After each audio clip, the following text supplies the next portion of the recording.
Hi everyone, Derek Johnson with Tatango.com. Today I'm at Innovista Law, home of the TCPA Defense Force, and I'm sitting with Joe Bowser, an attorney that specializes in TCPA, the Telephone Consumer Protection Act.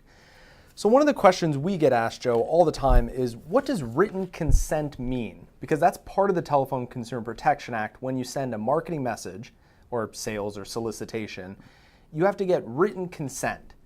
Now, but for text messaging, how are you supposed to get written consent? Does that mean somebody has to take a pen and write down their consent? Explain that to me. I prefer wet wax. Yeah. No, for text messages. So all written agreements under the TCPA require certain threshold elements. It needs to be in writing. Okay. It needs to be signed, right? And we'll get into that in a second.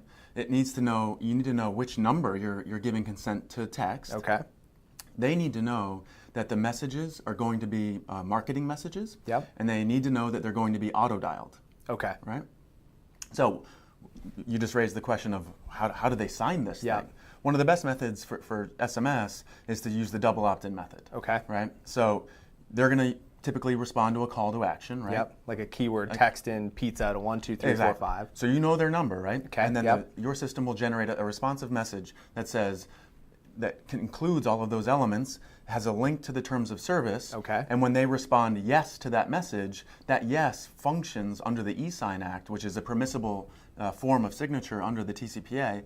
That yes functions as their signature.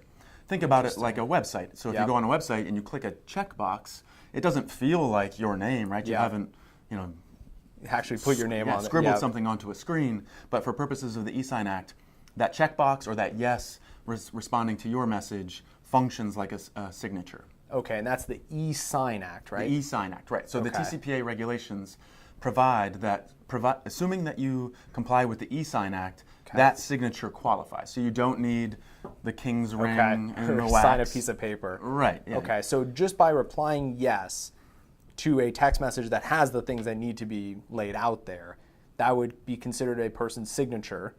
And I guess the TCPA could make it clear, because it says written consent, they could say, digital consent. That would be fine. And right. And you have to kind of drill down into what constitutes consent and a signature to make sure that you're comfortable, but it's absolutely fine for purposes of the TCPA. And I guess because it says written consent, you could also have people sign a piece of paper if you wanted to. Sure, but plenty of retail outlets have the required language at the retail outlet, at the checkout.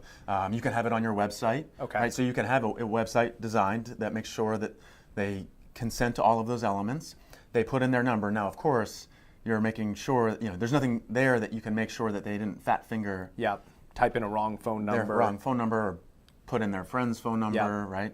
So there are best practices surrounding how to make sure that that really is their phone number. So you could send a confirmatory text to that number if you use the web-based opt-in. Okay. And so that's a good practice, just to make sure that if you're going to send it's not somebody else any messages to an incorrect number, you only send one.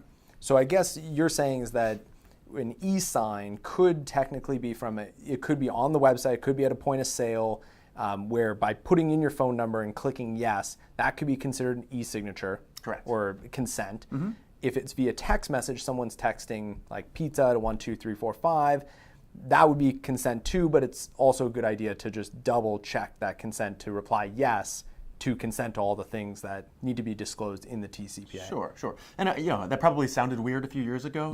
But in our current environment, we do click wrap agreements every day, right? When we update our software, when we purchase something online, we don't put our signature everywhere. Right. Okay. So the e-sign act is designed to kind of tailor signatures to the modern experience. Okay. Well, that's perfect. So we are here at Innovista Law, home of the TCPA Defense Force. I'm sitting with Joe Bowser. My name is Derek Johnson. And we just talked about how written consent does not mean you actually have to write it with a pen.